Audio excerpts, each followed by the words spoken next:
Been a long time since I've been in this room. Where's that power switch? Ah, here we go.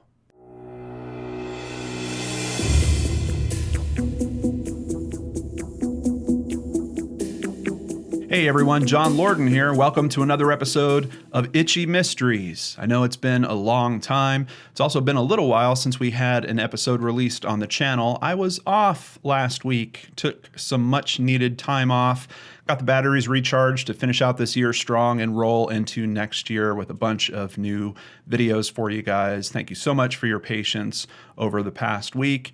And I just wanted to do something. I had a lot of you asking me about Making a Murderer Part 2.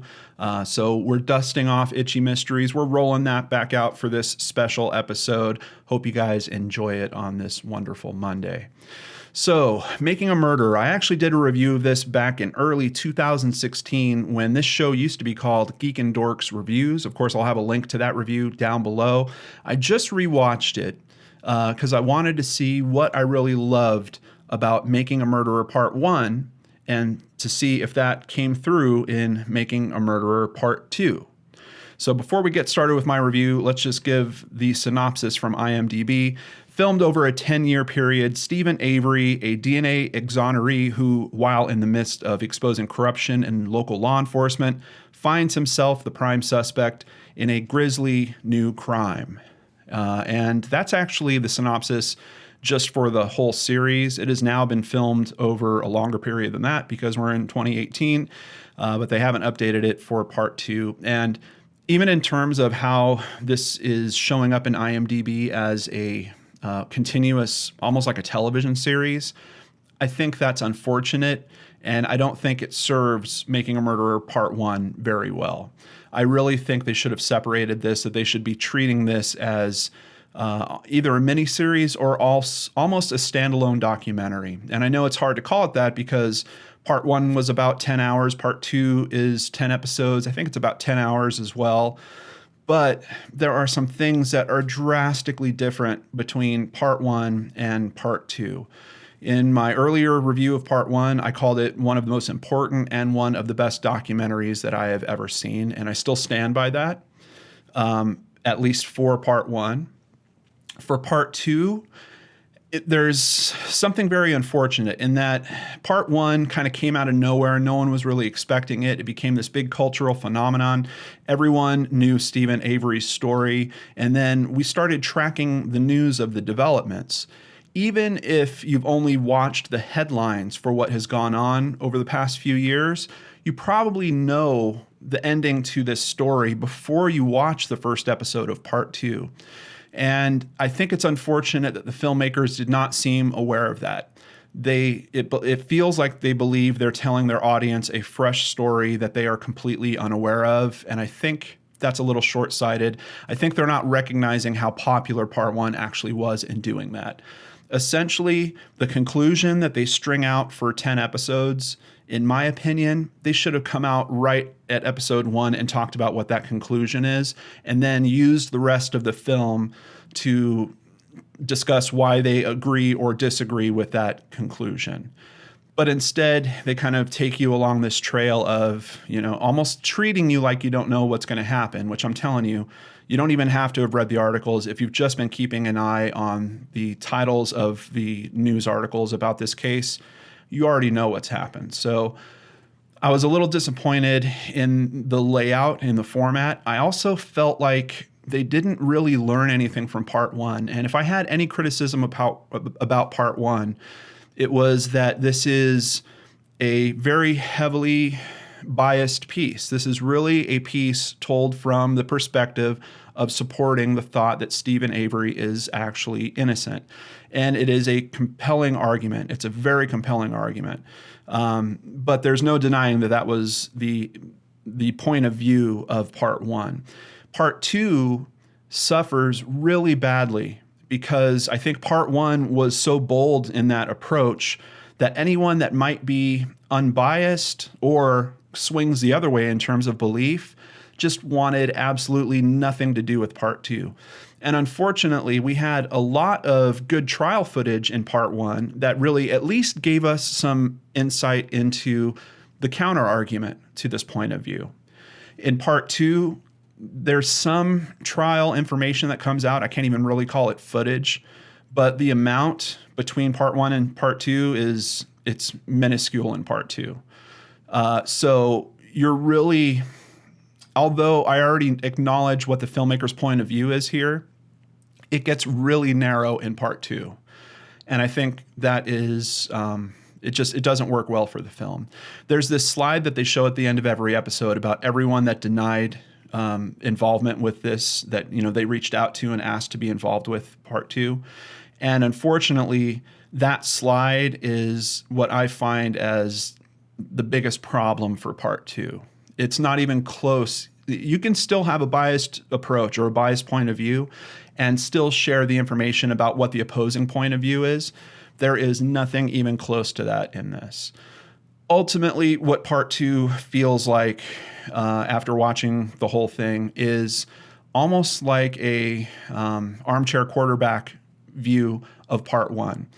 Admittedly, it's coming from someone I would consider an expert. There is a new lawyer that is working on the Stephen Avery case. Her name is Kathleen Zellner.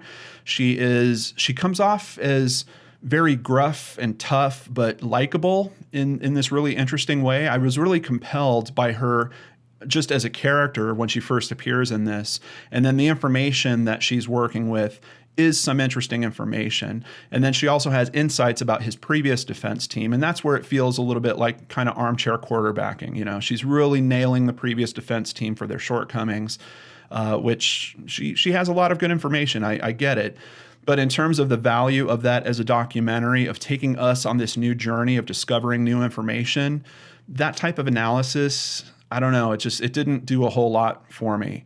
The new information she uncovers is compelling. However, part 2 is just bloated. There's no other way to say it. Someone made a decision, I don't know if it was with the filmmakers or it was with Netflix, that this had to be another 10 episodes. And unfortunately, there's really only 3 to 4 episodes of actual content. And if you don't want to spend that time, you can just go to Google News, do some searches, and read up on this case, and probably get completely caught up within about 30 minutes. It won't give you all the interesting point of view that Kathleen is really giving in this, but you would at least come to the same conclusion. You would know what happens by the end of this piece. And once again, it's just unfortunate because it felt to me like it didn't have to be 10 parts, and it felt to me like there was a ton of filler. In my first review, I talked about how endearing Stephen's family is, how his mother really stood out for me in terms of the humanity in the piece that really helped part 1 work very well. In part 2, that gets completely blown out, completely overplayed. The segments are way too long. There's segments where they're following stuff that I just don't think is really related to the case. And if they were looking to try to include the humanity of his parents as characters in this piece again, they completely missed the mark, and they wind up feeling like filler, which is terrible. It's a terrible way to actually treat these people that are really being affected by this case. Their opinions about, being afraid if they're going to be alive long enough to see Stephen get out, those are super important points of view. But unfortunately, the filmmakers don't really drive into those points of view very strongly. Instead, we just get these extended scenes of them just seemingly being miserable and kind of going from place to place and going through some medical issues. It was a really strange feeling because I still feel like those people are very relatable, very easy to understand what their point of view is. But the caring that I had for them coming out of part 1, as I was watching part 2, just went away to the point where by the end of it, quite honestly, anytime they were showing up on screen, I was just kind of like rolling my eyes and just, here we go again. More of this footage that is really, really tired. For me, a good chunk of part 2 is footage you've already seen from part 1 or ideas that were already discussed heavily in part 1. Another part is this new information that's coming from Zellner that is probably what I consider the highlight of part 2. But then it feels like literally half of part 2 is just these extended family sequences that I just don't know what they do. I felt like in every episode that I watched that was about an hour long, there was 15 to 20 minutes that was really interesting and compelling. and the rest bordered on completely boring. And I felt about halfway through the series like I just didn't want to watch it anymore. Like I just wanted to jump on Google just to read up on what the conclusion was, and that was it. It's a grind for some reason, and that is so different than part one. Part one had this really interesting dynamic in the way that they were unfolding the story, where by the end of every episode, you were so upset or you were so intrigued by some new aspect of the case that had come out, you had to start watching the next episode. Like it almost wasn't even a choice. It was truly a binge-worthy thing. Part two doesn't have that at all. It just completely falls apart in terms of hooking you from one episode into wanting to roll into the next. It really took me a long time to get through this, which is obviously why this review is coming so late. So yeah, it's kind of tough. I just feel like not only did the filmmakers not really learn anything from the critiques of part one, but they actually took a big step away from the things that worked in part one. They brought along things that they thought were working in part one, and they were right, particularly the family dynamic, that being kind of the heart of that documentary and bringing that to life, and just way overexposed that in part two, seemingly for filler. That's just my opinion. It just feels like everything is so padded out in part two that it ultimately cheapens the heart that they were looking to bring through. So would I watch part three? At this point, I really don't know. If I didn't do this as a job and tell you guys, do reviews like this and talk about cases like I do, probably not. I'd probably just stick to news updates and other sources of opinion on this. This is not the same Making a Murderer that became a shining example of documentaries and gave so many people new standards to reach for. It kind of feels like, I don't want to say a cash grab, but there's something that just feels like a retread in this, that all the originality, everything that was so brilliant about the first part just is not coming through in this second part. And it's really a shame. The story's interesting enough. I know there's enough new information that is discovered during this that they could have done a really interesting 3 to 4 episodes, but instead we get a very watered down 10 episodes. So for me, it's a big knock between Making a Murderer Part 1 to Making a Murderer Part 2. Quite honestly, I'm rating Part 2 on its own probably a 4 out of 10. It's really not very strong. And like I said, while Zellner's information is interesting, that's pretty much all that's interesting about this. Everything else is extremely played out. The court interactions that we do get, there's not video for them, so it's mostly these kind of very stiff animated drawings, which I'm open to stuff like that. I've seen it really well done in some other documentaries. Here it's not. They're very boring to look at. There's these infographics that come up that in some cases seem kind of helpful, but they can get kind of overly cluttered and don't really make a whole lot of sense.